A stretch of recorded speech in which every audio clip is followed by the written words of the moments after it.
May namataang oil sheen o manipis na langis ang Philippine Coast Guard sa bahagi ng dagat kung saan lumubog ang ro-ro vessel na MV Tricia Kirstine kahapon. Hindi pa raw muna sila gagamit ng oil dispersant dahil nag-evaporate naman ang oil sheen. Sabi ni PCG Commandant Ronnie Hill Gavan, may kargang 25,000 liters ng diesel fuel ang lumubog na ro-ro. Sa ulit tala ng otoridad, 18 na ang nasawi sa paglubog ng barko. 10 pa ang patuloy na pinaghahanap. Inalis na ng Coast Guard ang anggulong overloading sa paglubog ng barko. May unang balita, si Jonathan Andal.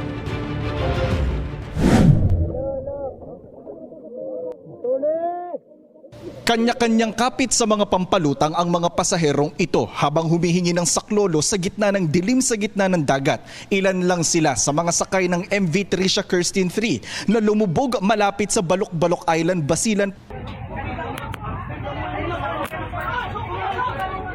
Sa isang video, makikita pa ang mga pasaherong nagmamadaling magsuot ng kani-kanilang life vest hanggang sa tuluyan ng lumubog ang barko.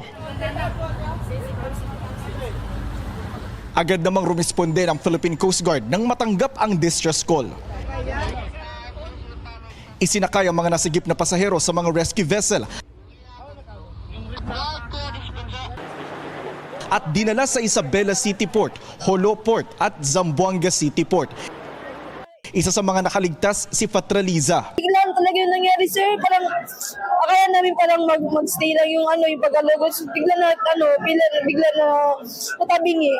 Yun na, yung mga tao, nagpapanik na sila. Tapos yun na, yung pag-ganyan, sir, doon na nahulog na yung mga iba. Hindi pa ako marunong maglumangoy, pero ginawa ko pa rin para. Sakay rin ng barko ang school principal na si Rasula Waludin. Narinig na lang daw nila ang isang security officer ng barko na nag-aanunsyong kumuha na ng life jacket. Doon na raw nataranta ang mga pasahero at may ilang tumalon sa dagat. May life jacket o kayo? Meron naman, pero karamihan wala.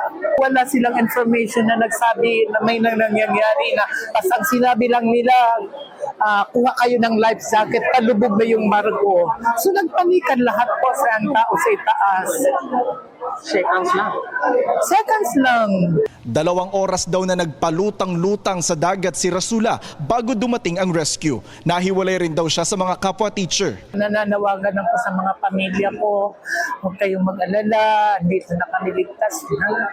Papuntang Sulu ang barko na galing Zamboanga at may sakay na 317 na pasahero at 27 na crew. May karga rin itong truck. Sa bilang na yan, 316 ang nasagip. 18 naman ang narecover na labi ayon kay Philippine Coast Guard Commandant Ronnie Gavan. 10 pang sakay ng barko ang nawawala, kabilang ang 8 crew.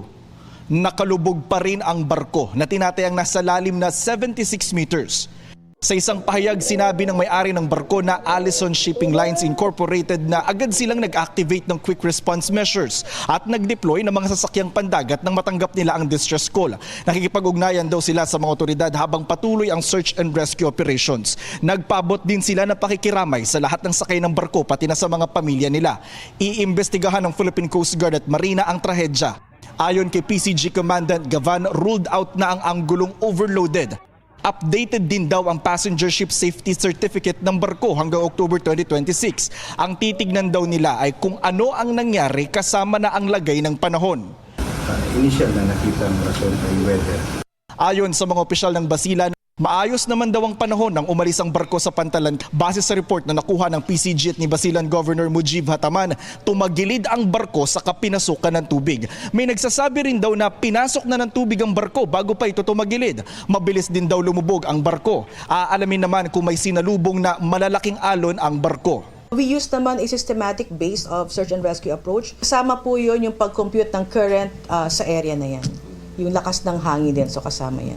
Si Pangulong Bongbong Marcos iniutos ang agarang paghahatid ng tulong sa mga nakaligtas na pasahero. Ang DSWD po ay inutusan na po ng Pangulo para po mabigyan ng karampatang tulong ang ating mga kababayan na naapektuhan po nito at nabiktima po sa nasabing incident. Sa ngayon, nasa compound ng Philippine Ports Authority sa Zamboanga ang mga survivor na lumubog ng barko. Binigyan sila rito ng paunang lunas. Nagsagawa rin dito ng profiling at pagbibigay ng ayuda na 20,000 peso cash, bigas at relief goods mula sa Zamboanga City Hall, DSWD at sa shipping line. Ito ang unang balita. Jonathan Andal para sa GMA Integrated News.